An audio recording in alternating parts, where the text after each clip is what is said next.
Forward ব্লকের গুন্ডারা শ্যামাপ্রসাদের মাথায় পাথর মেরে তাকে রক্তাক্ত করে দিয়েছিলেন। নেতাজির বিষয়ে এই বর্তমান যে সরকার এসছে, ভারতীয় জনতা পার্টি সরকার, তার নেতৃবৃন্দ বিভিন্ন কথা তারা বলে থাকছে। নেতাজিকে নিশ্চয়ই সমালোচনা করা যেতে পারে। শ্রমিক ভট্টাচার্যি, আমরা একসাথে কাজও করেছি। আমি যখন বিজেপিতে ছিলাম, উনিও ছিলেন, উনি আসতেন, কথাও হয়েছে।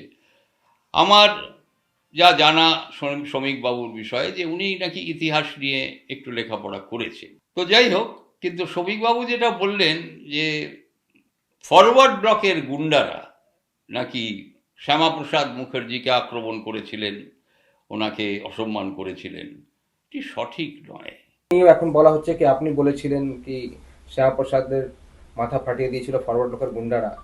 এখন কিছু জায়গা থেকে এটাও বলা হচ্ছে কি শ্রমিক ভট্টাচার্য এই ধরনের বক্তব্য রেখেছেন নেতাজিকে নিয়ে। কি নেতাজি নিয়ে বক্তব্য রাখছে? কারা নেতাজিকে নিয়ে বক্তব্য রাখছে?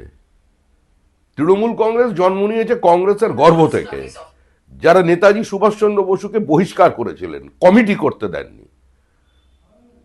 নেতাজি সুভাষচন্দ্র বসুকে কালিমা লিপ্ত করেছিলেন, নেতাজি সুভাষচন্দ্র বসু সম্পর্কে কুৎসিত মন্তব্য করেছিলেন।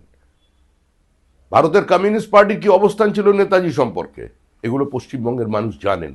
আমি আবার বলছি, নেতাজি নেতাদের নেতা। শ্যামাপ্রসাদ মুখার্জির ওপরে আক্রমণ করেছিল ফরওয়ার্ড ব্লকের গুন্ডারা।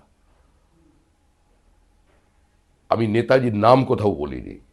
কলকাতা কর্পোরেশনের ভেতরে কি হয়েছিল, নেতাজির সঙ্গে শ্যামাপ্রসাদ মুখোপাধ্যায়ের যে কথোপকথন, সেটা শ্যামাপ্রসাদ মুখার্জি তার ডায়েরিতে লিখে গেছেন।